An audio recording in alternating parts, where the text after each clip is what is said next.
Hello welcome to DR4. Ghattamaneni కుటుంబం నుంచి మరో వారసుడు హీరోగా ఎంట్రీ ఇచ్చేందుకు రంగం సిద్ధమవుతోంది.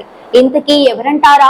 సూపర్ స్టార్ కృష్ణ పెద్ద కుమారుడు రమేష్ బాబు తనయుడు మహేష్ బాబు అన్నయ్య కొడుకు జయకృష్ణను హీరోగా లాంచ్ చేసేందుకు ఏర్పాట్లు జరుగుతున్నాయి. డైరెక్టర్ ఫిక్స్ అయ్యాడు. అలాగే భారీ చిత్రాల నుంచి నిర్మాత కూడా ఫిక్స్ అయ్యారని తెలిసిందే. ఇంతకీ డైరెక్టర్ ఎవరు? మహేష్ బాబు ఏం చేయబోతున్నారు? సూపర్ స్టార్ ఫ్యామిలీ నుంచి ఈ వారసుడు ఎంట్రీని ఎలా ప్లాన్ చేశారు? Super star Krishna Ghattamaneni family నుంచి తన వారసుడిగా రమేష్ బాబును పరిచయం చేశారు. అయితే రమేష్ బాబు హీరోగా నటించారు, సక్సెస్ సాధించాడు. కానీ ఎక్కువ కాలం సినిమాలు చేయలేదు. ఆ తర్వాత నటనకు గుడ్ బై చెప్పి బిజినెస్ వైపు, ప్రొడక్షన్ వైపు వెళ్లారు. అయితే తన కుమారుణ్ణి హీరోగా పరిచయం చేయాలనుకున్నారు రమేష్ బాబు. జయకృష్ణకు కూడా చిన్నప్పటి నుంచి సినిమాలంటే చాలా ఇష్టం. ఆయన దగ్గరుండి తన కొడుకుని లాంచ్ చేయాలి అనుకున్నారు.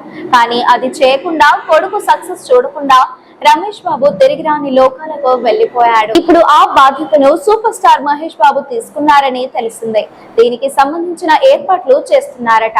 ఇంతకీ జయకృష్ణ హీరోగా నటించే తొలి సినిమాకు దర్శకుడు ఎవరంటే RX100 మహాసముద్రం మంగళవారం చిత్రాల దర్శకుడు అజయ్ భూపతి అని సమాచారం. మరి నిర్మాత ఎవరంటే ఎంతో మంది నట వారసులను పరిచయం చేసిన సుప్రసిద్ధ నిర్మాణ సంస్థ వైజయంతి మూవీస్ అధినేత అశ్వన్ ఆదిత్ ఇప్పటికే కథ ఓకే అయిందని స్క్రిప్ట్ తయారు చేసే పనిలో ఉన్నారని టాక్ వినిపిస్తోంది. ప్రస్తుతం మహేష్ బాబు తన సినిమాకి బ్రేక్ ఇచ్చారు కాబట్టి ఈ మూవీకి సంబంధించిన పనులు పర్యవేక్షిస్తున్నట్లు తెలుస్తోంది. పెద్ద ఈవెంట్ ద్వారా జయకృష్ణను లాంచ్ చేయాలి అనుకుంటున్నారట. మరి కృష్ణ మనవడు రమేష్ బాబు వారసుడు జయకృష్ణ ఎలాంటి సినిమాతో వస్తాడో, ఎంతవరకు మెప్పిస్తారో చూడాలి. ఈ వీడియో మీకు నచ్చినట్లయితే లైక్ చేయండి. మరిన్ని లేటెస్ట్ అప్డేట్స్ కోసం వెంటనే మన ఛానల్ ను సబ్స్క్రైబ్ చేయండి. మీరు ఎటువంటి అప్డేట్స్ గురించి తెలుసుకోవాలనుకుంటున్నారో కమెంట్ బాక్స్ లో కమెంట్ చేయండి.